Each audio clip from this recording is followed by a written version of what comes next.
Mga kaibigan, let me go back to the so-called Malolos Constitution, Philippine Republic, First Philippine Republic, Malolos Republic. Nagkaroon ng deklarasyon ng Philippine Independence, short-lived nga lang ito, no? Proklamasyon ng Malolos Constitution, January 21, 1899 in Malolos, Bulacan, na-capture si Emilio Aguinaldo. But, ang establishment ng Philippine Republic, nagtapos sa Philippine Revolution against Spanish rule. Independence was declared on June 12, 111 years ago today. At si President Emilio Aguinaldo naging presidente on June 23, 1898. Ngayon, ang Amerikano nakialam. Ayaw nilang masapawan ng mga Pilipino eh. Inabolish nila ang Philippine Republic in the year 1899 at patuloy na inokupahan ang Philippine Islands until 1946 when formal independence from the Americans granted. Again, why is it more important na June 12, 1898 kaysa July 4, 1946 ang Philippine independence? According to the words of Emilio Aguinaldo, during the time na July 4, 1946, nung tinataas yung bandila natin at binababa yung bandila ng Amerikano, no? Eto, binabalik na sa atin yung ating nawalang kalayaan. Which goes to say na parang yung perspective ulit. Ito kasing Philippine independence which was given to us by the proclamation of President Harry S. Truman on July 4 of 1946 was given to us by the Americans. Hindi tayo ang nagtakda nito. Ito'y tinakda ng isang batas. Independence, you can never give independence. You acquire it. As a matter of you must be referring to the recognition of the American people. But that's why starting independence. We have to say, yung independence, you have to, before you can have it, you have to want it first. No? So yun yung June 12, 1898. No? Ganito yan. We have notions of defeat sa Philippine Revolution. Sabi nila, natalo ang Revolusyong Pilipino. Well, in a sense, yes, kasi naagaw agad ng Amerikano. But hindi dapat tanggalin yung fact na yun na ang ating himagsikan laban sa mga Espanyol ay nagwagi. That's why we have June 12, 1898. Yung mga anak ng bayan, sama-sama nang lumalaban sa iba't ibang lugar sa buong kapuluan. Alright, Professor, maganda na naman to. Chapter muna tayo. Tungo tayo ng Malolos City sa Bulacan. Before we go to the gap, no, lalo maganda sinabi ng tatay ni President GMA nung i-proclaim niya yung June 12 independence. By I quote, "A nation is born into freedom on the day when such a people, molded into a nation by a process of cultural evolution and sense of oneness born of common struggle and suffering, announces to the world, but it asserts its natural right to liberty and is ready to defend it with blood, life, and honor." Quoting the late President Diosdado Macapagal. Babalik po kami, just a while.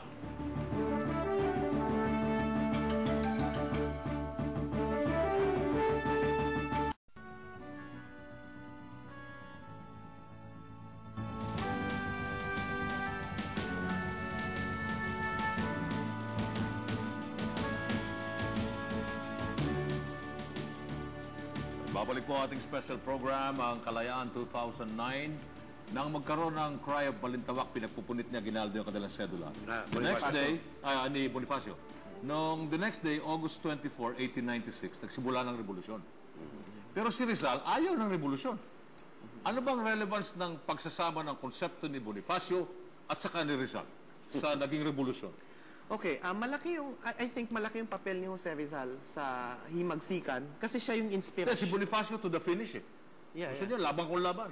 Pero kahit na hindi talaga siya yung sinasabing the great plebeian, pero sinasabing mistiso siya at siya'y matalino at miyembro ng mga... Nakapag-aral siya. Oo, nakapag-aral. Nakapag-aral ng sarili at naging at par with the Ilustrados, no? Pero I think, kasi si Jose Rizal, siya yung inspirasyon ng himagsikan, no? In many ways. Kasi, bagamat yung... Pansinin natin to, The Noli Me Tangere was written in Spanish. Hindi siya for Filipino audiences, sa totoo lang. Para ito mabigyan ng reforma ang mga Espanyol, ang mga Pilipino. Pero si Jose Rizal, siya kasi yung parang, okay, buhay pa si Rizal, napakalaking tao na niya para sa maraming Pilipino.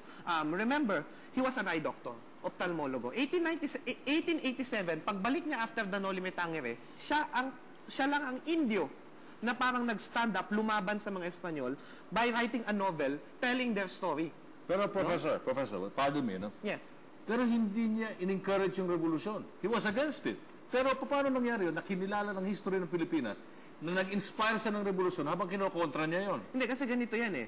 Either si Andres Bonifacio talagang hangang-hanga sa kanya at sa kanyang ideya dahil siya ay malaking tao at naniniwala ang mga tao kay Jose Rizal, or number two, some historian speculates, ginamit ni Andres Bonifacio yung imahe ni Jose Rizal. Ikinabit si Jose Rizal sa himagsikan by making him a password of the Katipunan's highest honors, highest order, which is the Bayani. So pag sinabi mong Rizal, ikaw ay ikaw yung nasa order ng Bayani ng Professor, Katipunan. sinasabi mo yung filibusterismo, no limitangere, Yes. puro to sa Kastila, no? Yes. At hindi masyado naintindihan ng maraming bumabasa, no? Pero, kung hindi in-execute si Rizal, you think yung galit ng mga Pilipino nag-escalate at yung revolution na push? Okay, in fairness naman, the Philippine Revolution broke out before Jose Rizal was executed. Kaya nga na-execute si Jose Rizal kasi nag-break yung Philippine Revolution noong Agosto ng 1896. Lalagyan natin sa perspective ito. Ang unang nag-iinit na damdamin ng Pilipino, nagsimula nung yung mga clergy na secular, gusto nila ng secularization, di ba? Pagkatapos noon, nagkaroon ng mga inspiring historical moments, yung pagkakapatay kay Rizal, yung pagkakatatag ng revolusyon. So, itong mga serye na ito, how much of it was a factor nung pagkakapatay kay Rizal? Tinatanong ni Congressman. Hindi, una sa lahat, it's a common misconception na isipin na sa secularization of 18 yung Sa mutiny of Gumbuza. Cavite, Gumbuza, nagsimula yung damdaming makabayan. In fact, Well, even even before before, that. yung mga for 300 years there were about 200 revolts in different places in the Philippines. Foremost of syempre, which was Dagohoy. Dagohoy Revolt, which is the longest, no? And the Diego Silang Revolt. Hindi, kasi sinasabi ko yan. Kasi lumilitaw dito yung psychology ng mga Pilipino. Yes, Masyado yes. tayong extreme. Hanggang sa dumating tayo dun sa EDSA, kinakailangan matagal mapuno ang mga Pinoy bago talagang umalsa. Maawain din kasi at saka parang gusto nating bigyan Nagkaroon ng tayong chance. continuation nito, Professor. Magaw ko lang sinasabi mo. Yung EDSA revolution natin, nung araw, hanggang sa gusto natin, yung iba gusto magsagasa sa tangke. Di ba? Yun ang buong tapang ng I Pinoy na think dumating na sukdulan. Parang minana natin. Ito rin siguro yung sitwasyon nung panahon nila sa revolusyon. Oo, parang parang sobra na yung ginagawa na abuso ng opisyalis na Espanyol, na mga praile. Bagamat meron silang mga contribution sa ating kultura, no? Meron talagang panghuhut-hut na nangyari. Pero hindi mo Isipin natin itatabi yan. na kung yung pag-execute sa kanya, yun talagang parang Lalong nag-posporo. nadagdagan. Yung posporo. Pero yun nga, we must take that into consideration that Jose Rizal was executed after the hostilities broke out between the Spaniards and the Filipinos nung yung Katipunan. Was that the reason why imbes na siya ay dalhin sa Cuba? Remember Yes, that he yes, volunteered for yes, Cuba, yes. no? Yes. At that time, may revolution din sila Castro doon. At yung barko na kanyang sinasakyan papunta sa Barcelona, from Barcelona, dadalhin siya doon sa Cuba. And pero, Binalik sa Manila. binalik sa Manila, sa dapitan. Yeah. Why? No. Dapitan came first Kinulong siya sa before. Fort Santiago. Sa Fort Santiago, I'm sorry. Okay, Fort Yes. Santiago. No, kasi nga, una, nag-volunteer si Jose Rizal. Sabi ni Pio Valenzuela, para matutunan yung himagsikan doon. Sa Dapita, nag-volunteer siya pa Cuba. Yes. Hindi siya dinala Yung sa Cuba, sinasabi ni binalik Pio sa Fort Valenzuela. Santiago. Yes. So, nung nasa Cuba na siya, nung nasa nagkakaroon na ng labanan yung mga Pilipino at Katipunan, naisip ngayon ng mga Espanyol, nakikita natin, soul of the revolution itong si Jose Rizal. Siya yung inspirasyon ng marami. May pictures ni Jose Rizal sa mga meeting ng Katipunan. Kaya parang ang nakikita natin dito, siya'y binalik dahil doon. At siya nga yung they made a martyr out of him. Andres Bonifacio wanted to save Jose Rizal. During that day, December 30, napigilan lang sila ni Pasiano Rizal. Sabi lang, hindi gusto ng kapatid ko na dumanak ang dugo. Just to clarify things, no? Jose Rizal, bagamat siya ay reformista, hindi siya necessarily hindi siya parang sinasabi nila hindi daw siya pro-independence, no? Ang sinasabi lang ng propaganda movement, according to Father Schumacher, the great historian, sinasabi lang nila na step by step tayo, but we are also gearing towards immediate eventual independence. And Jose Rizal, in his La Liga Filipina, sinasabi niya na para magbuo tayo ng isang katawan, yung hint namin dito, according to Floro Kibuyan, yung isang katawan na yun, sinasabi niya, para magbuo tayo ng isang bansa, tayo ay magsimula, magtulungan sa sarili, from the grassroots. No? That is the La Liga Filipina. Gusto niyang gawin yung kanyang concept of a bansa. Pero, ito natin, tingnan natin to. Nung sumiklab na yung himagsikan, I think nakita ni Jose Rizal na ang gusto talaga ng bayan lumaya na. No? Hindi, parang sawa na sa paghihintay. In his very last poem, the so-called Mi Ultimo Adios, bago siya mamatay, tinuri na niya yung mga nasa En Campos de Batalla. The second stanza of the Mi Ultimo Adios. In the areas of battle. In the areas of battle. Pinuri na niya. So I think he agreed already. Before he died, he agreed with the That was the revolution. night before he was Yeah. shot. Medyo ano din Okay. kasi siya. Mga kaibigan, sayang. Ngayon pa lang ho kami nagsisimula magdiskusyon. Iinit na. Babalik po kami in just a while. Pupunta kami kay George Bandola mula doon sa dako ng Bagong Bayan. Yeah. Dating tawagin ngayon ay Luneta. Ever amiable at palaging available, the action man ng DPWH, June Ebdane. Okay, kasama natin si Congressman Bobby Gonzon and of course Professor Chua. Pinag-uusapan natin history. In the context ng pinag-uusapan natin, nang magkaroon ng Philippine independence na proclaim noong 1898, ironically, nakapagdeklara a few years after, si Pedro Paterno, ang presidente ng House noon, nagdeklara ng giyera sa Amerika. Hindi ba ang nangyari niyan? Yung independence ay nakasama, in effect? Dahil napalaban tayo ng giyera sa Amerika?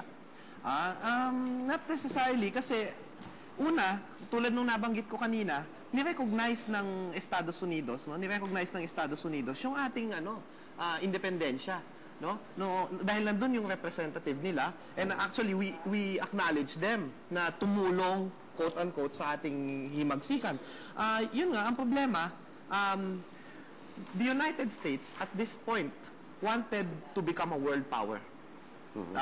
Una, yung expansion nila, yung tinatawag na frontierism, no, sa US, ay wala na silang lupang makuha.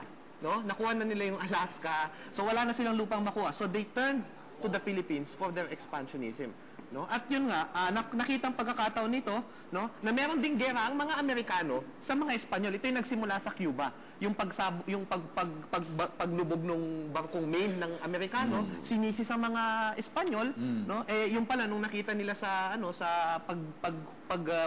pag-swim nila doon sa Maine, internal, galing pala sa loob yung sabog, no? So, but anyway, that incident dragged the Spain and the Americans to war. And then tayo ay kasamang nadamay doon. Since Cavite, pinag-uusapan natin, Yes. pwede ba liwanagin natin sa takbo ng ating istorya, meron tayong magdiwang, magdalo, bakit ba sila imbis na magkaisa, nagkagulo? Okay, meron tayong isang mithiin. Yung marami sa atin, may sinasabi tayong isang mithiin natin. Kahit sa ngayon. Subalit, may mga personalidad na mayroong kanya-kanyang interest, whether pansarili o pambayan. Let's give, i-leave na natin yon for the people to judge. No? Pero yan na nga, ang problema dyan, yung magdiwang, magdalo, and actually mapagtiis, there is another, na nagsama lang, no? Sila yung parang nagkakaroon sila ng, girian. No? And then meron pang nag-away din sila nun kasi despite the fact that Bonifacio, yung pangulo ng gobyernong Pilipino noong mga panahon na ito, no, as according to the 24 August Declaration of 1896, Yung mga Kastila, kinikilala si Bonifacio as the president yeah, ng actually, Republika. sa totoo lang, no, February of 1897 pa lamang, nandito sa isang dyaryo na tinatawag na La Ilustración Española y Americana. And this is before the Tejeros Convention na nag-upo kay Emilio Aguinaldo, na Andres Bonifacio, titulado presidente de la República Tagala. And please,